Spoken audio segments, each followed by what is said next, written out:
Welcome to HS24 news. నేను జగదీష్. ఉత్తరాంధ్ర ఆరాధ్య దైవం, ప్రముఖ పుణ్యక్షేత్రంగా విరాజిల్లుతున్న సింహాచలం శ్రీ వరాహ లక్ష్మీ నరసింహ స్వామివారి నిత్య కళ్యాణం అత్యంత వైభవంగా జరిగింది. ఆర్జిత సేవల్లో భాగంగా అర్చక స్వాములు ఉత్సవమూర్తి గోవిందరాజస్వామిని ఉభయ దేవేరీలతో మండపంలో అధిష్ఠింపచేశారు.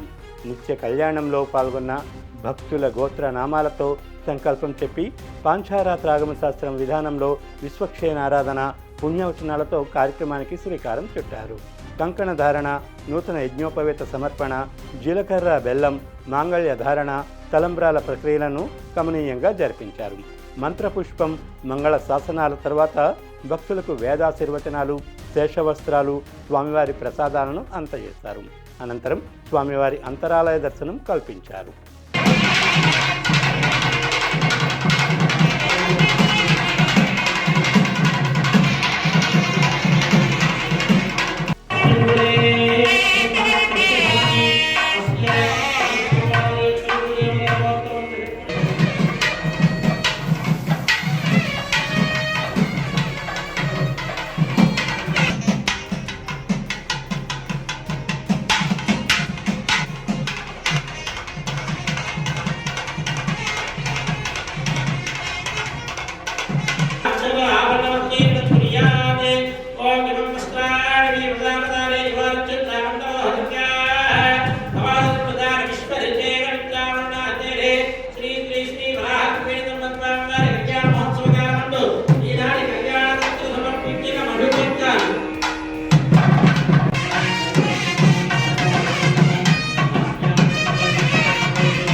ఆవరణే